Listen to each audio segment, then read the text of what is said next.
5 pièces iconiques qui sont maintenant dénuées de sens en 2026. Alors attention, ce que je vais faire c'est une analyse de marché, c'est pas une critique, vous avez le droit de porter tout ce que vous voulez. On va commencer avec la Margiela Replica.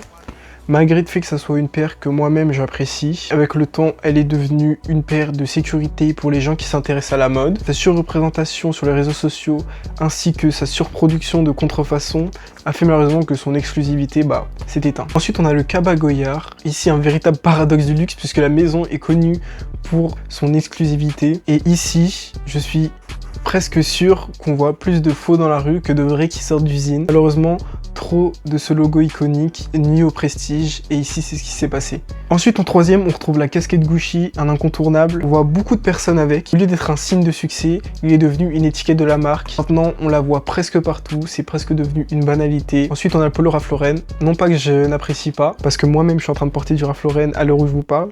À la base, c'était un vêtement qui donnait un statut, mais au fil du temps, c'est plus devenu un symbole de conformisme et plus d'élite. C'est ce que je trouve dommage avec, on l'a un peu trop vu, ce qui a fait chuter le statut qu'il devait représenter à la base. Et pour finir, on s'attaque à une paire de lunettes Chromers que moi personnellement j'apprécie beaucoup.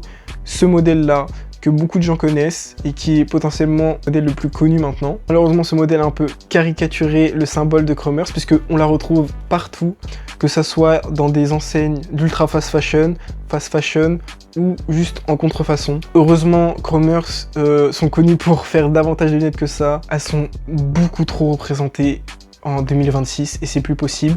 Ça les fait paraître plus cheap et je trouve que c'est réducteur pour le travail artisanal qu'il y a eu derrière. Donc en gros, le luxe en 2026, ce n'est plus ce qu'on voit, mais c'est ce qu'on ne voit pas. N'hésitez pas à me dire si vous connaissez une autre pièce iconique qui a été victime de son succès, n'hésitez pas à me le mettre dans les commentaires. Je pense que je vais en faire une partie 2 parce qu'il y a encore beaucoup de pièces à traiter.